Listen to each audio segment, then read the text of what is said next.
யுத்தத்தின் போது சேதமடைந்த ஏவுகணை நகரங்களை ஈரான் மிக மிக வேகமாக புனரமைத்து வருகிறது. அந்த நிலத்துக்கு கீழே இருக்கக்கூடிய ஏவுகணைகளை அவர்கள் வேகமாக வெளியே எடுத்து வருகிறார்கள் என்று சொல்லி அமெரிக்காவினுடைய பிரபலமான ஊடகம் CNN மறுபடியும் ஒரு கட்டுரை ஒன்றை வெளியிட்டிருக்கிறது. இப்பொழுது வெளியிடப்பட்டிருக்கின்ற இந்த புதிய கட்டுரையில் பல முக்கியமான தகவல்கள் சொல்லப்பட்டிருக்கின்றன. சில சேட்டலைட் புகைப்படங்களும் இணைக்கப்பட்டிருக்கின்றன. பழைய நிலைமையில் எப்படி இருந்தது, இப்போ புதிய நிலைமையில் எப்படி இருக்குன்னு சொல்லி காட்டுறதுக்கான புதிய புகைப்படங்களும் இணைக்கப்பட்டிருக்கின்றன. எனவே அவற்றை விரிவாக விளக்கமாக இந்த காணொளியில் பார்க்கலாம். ரஷ்யா மீது யுக்ரைன் ஒரு அதிர்ச்சிகரமான தாக்குதல் ஒன்றை நடத்தி இருக்கிறது.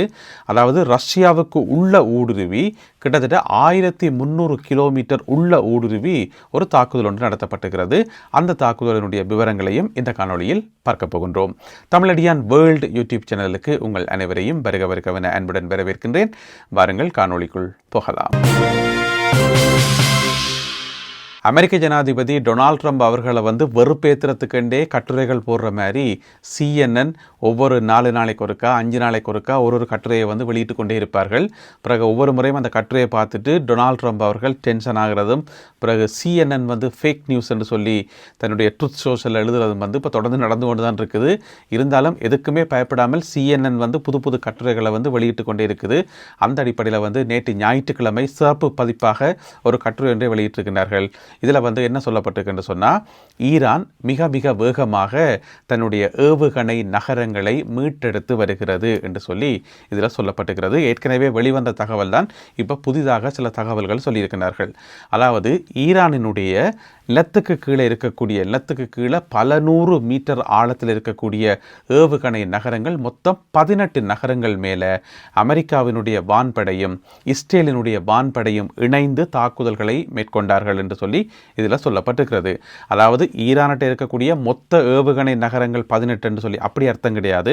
அது நிறையவே இருக்கலாம். வெளி உலகத்துக்கு தெரியாமல் எக்கச்சக்கமான ஏவுகணை நகரங்கள் ஈரானிட்ட இருக்கின்றது நீண்ட காலமாகவே ஒரு எதிர்ப்பு கூறலாக இருக்கிறது. ஆனால் இதுவரைக்கும் உறுதிப்படுத்தப்பட்ட தகவல் யாருக்குமே தெரியாது. ஈரானிட்ட எத்தனை நிலக்கீழ் நகரங்கள் இருக்குன்னு சொல்லி யாருக்குமே தெரியாது. அது ரகசியம். இருந்தாலும் அவற்றில் 18 நகரங்கள் மேலே தாக்குதல் நடத்தி இருக்கின்றன அமெரிக்காவும் இஸ்ரேலும். சரி, அந்த 18 நகரங்களும் அழிக்கப்பட்டனவா, நிலத்துக்கு கீழே இருக்கிற நகரங்கள் அழிக்கப்பட்டனவான்னு கேட்டால் அதை நெருங்கவே முடியலை, அதை தொடவே முடியலை. அதனுடைய வாசல்கள் மட்டுமே அழிக்கப்பட்டன. அப்போ இந்த 18 ஏவுகணை நகரங்களுக்கு மொத்தமாக 69 வாசல்கள் இருக்காம். அந்த குகை இருக்குத்தானே, அந்த டனல், அதுக்கு போகிற அந்த வாசல், அந்த என்ட்ரன்ஸ் மேலே தான் தாக்குதல் நடத்தப்பட்டது. மொத்தம் 69 இடங்களில் தாக்குதல் நடத்தி அந்த என்ட்ரன்ஸ் க்ளோஸ் பண்ணப்பட்டது.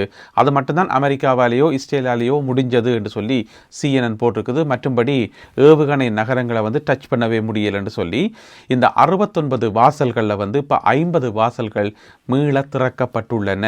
எந்த விதமான கஷ்டமும் இல்லாமல் மிக இலகுவாக மிக வேகமாக ஈரான் அதனை திறந்திருக்கிறது என்று சொல்லி CNN வெளியிட்டிருக்கிற இந்த கட்டுரையில் சொல்லப்பட்டிருக்கிறது. இப்போ நீங்கள் ஒரு சின்ன வீடியோ ஒன்று பார்க்குறீங்க. இதில் அந்த படங்கள் மாறி மாறி வருது. இது எல்லாமே புதிதாக எடுக்கப்பட்ட சேட்டலைட் படங்கள். அது மட்டும் இல்லாமல் இன்னொரு விஷயம் என்னென்னு சொன்னால், இந்த வாசல்களை திறந்தது மட்டுமில்லாமல் அந்த வாசல்களுக்கு போகிற பாதை இருக்குன்னு தானே, இப்போ உள்ளே போகணும், இந்த வெளியில் வரணும், போயிட்டு ஏவுகணைகளை ஏற்றி கொண்டு வரணும், வாகனங்கள் போயிட்டு வரணும் தானே. அதுக்காக அந்த ரோட்டெல்லாம் சரி செய்து ரோட்டெல்லாம் திருத்தி தாரெல்லாம் போடப்பட்டிருக்கான், தார் ரோட்டு போடப்பட்டிருக்கான். எல்லா வேலைகளும் மின்னல் வேகத்தில் ஈரானிய படையினரால் ஈரானிய அதிகாரிகளால் செய்யப்பட்டு கொண்டிருக்கின்றன என்று சொல்லி இந்த செய்தியில் போடப்பட்டிருக்கிறது.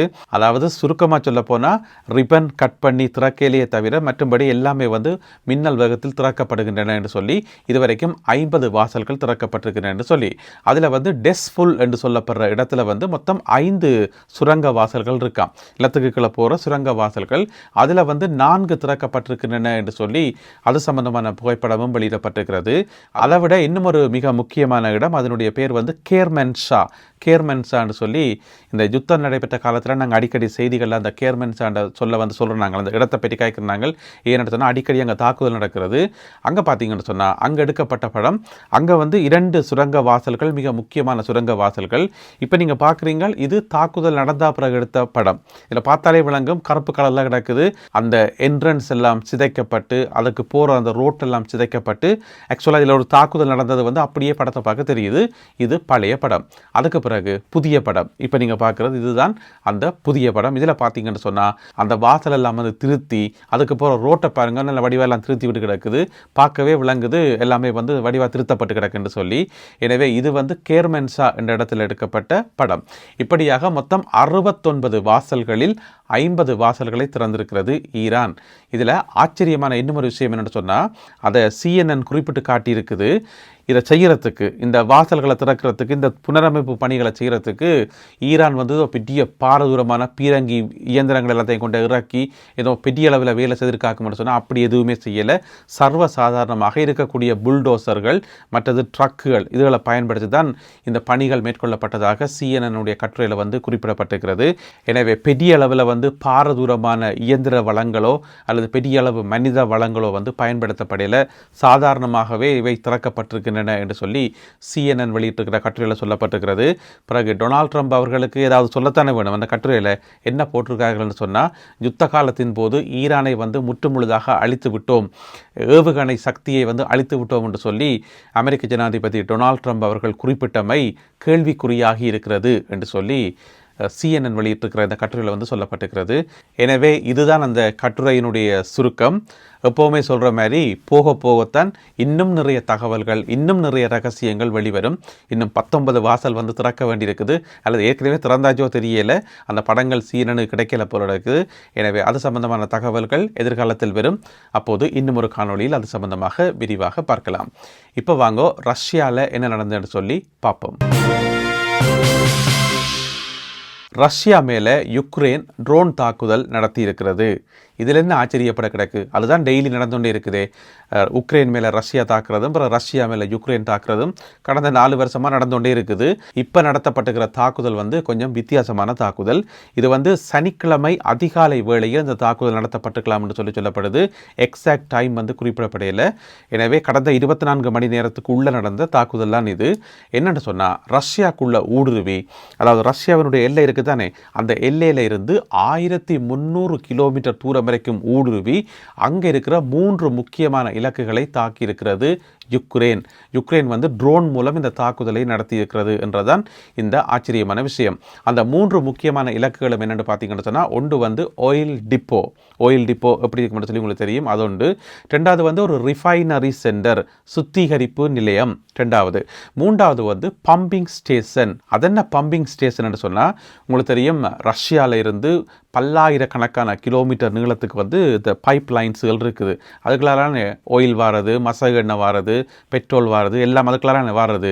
அப்போ அது வந்து என்ன நடக்கும், ரஷ்யாவிலிருந்து ஆரம்பித்து அங்கே ஐரோப்பா வரைக்கும் வருது. அப்போ நீண்ட தூரம் அந்த எரிபொருள் அங்கேருந்து ட்ராவல் ஆகி வரணும் என்று சொன்னால் இடைக்கிட வந்து அதை புஷ் பண்ணி அனுப்பணும். அதை தான் பம்பிங் ஸ்டேஷன் என்று சொல்கிறது. நிறைய இடங்களில் இந்த பம்பிங் ஸ்டேஷன் இருக்குது. இப்போ அங்கேருந்து இங்கே வந்து சேரும் வரைக்கும் இடைக்கிட தள்ளத்தானே வேணும், அப்போ தானே வந்து சேரும். அப்போ அப்படியான ஒரு இடத்துக்கு மேலே தான் இந்த தாக்குதல் நடத்தப்பட்டிருக்கிறது. மொத்தம் 3 இடங்கள் எல்லாமே வந்து தீப்பிடித்து எரிவதாக சொல்லப்படுகிறது. வேறு உயிரிழப்புகளோ காயங்களோ யாருக்குமே ஏற்படலை. ஆனால் இந்த பொருளாதார இலக்குகளை இலக்கு வைத்து யுக்ரைன் ஒரு அதிர்ச்சிகரமான தாக்குதல் ஒன்றை நடத்தியிருக்கிறது. இது எங்கே இருக்குன்னு சொன்னால், இந்த இடம் கிரோவ் என்று சொல்லப்படுற ஒரு மாநிலம். கிரோவ் மாநிலம் என்று சொல்லி, அதாவது தலைநகர் மொஸ்கோ இருக்குது தானே, அதனுடைய வடக்கு கிழக்கு பக்கத்தில் இருக்கக்கூடிய ஒரு இடம். இப்போ நீங்கள் படத்தில் பார்க்குறீங்களா, இதில் கோடு போட்டு காட்டப்பட்டிருக்கிறது. இதுதான் அந்த கிரோவ் என்ற மாநிலம்.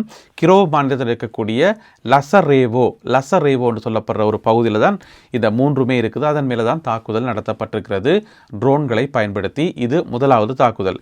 அதே மாதிரி இன்னும் ஒரு இடத்துல, அதாவது ரஷ்ய எல்லையிலிருந்து 700 கிலோமீட்டர் தொலைவில் இருக்கக்கூடிய மற்றும் ஒரு இடம், இன்னும் ஒரு எரிபொருள் சுத்திகரிப்பு நிலையம், ரிஃபைனரி சென்டர் ஒன்று, அதன் மேலேயும் தாக்குதல் நடத்தப்பட்டிருக்கிறது. இந்த தாக்குதல்கள் நடத்தப்பட்டதை அந்தந்த மாநிலங்களினுடைய கவர்னர்ஷிப்பிலும் தானே அவையில் வந்து உறுதிப்படுத்திக்கணும். தாக்குதல் நடந்தது உண்மைதான், இப்போ வந்து கட்டுப்பாட்டுக்களை கொண்டு வரப்பட்டிருக்கிறது. யாருக்குமே எந்த விதமான உயிரிழப்புகளோ அல்லது காயங்களோ ஏற்படலை. மற்றபடி தீப்பிடிச்சு எரிஞ்சது உண்மைதான் என்றதை 2 மாநிலங்களினுடைய கவர்னர்களும் வந்து உறுதிப்படுத்தியிருக்கிறார்கள்.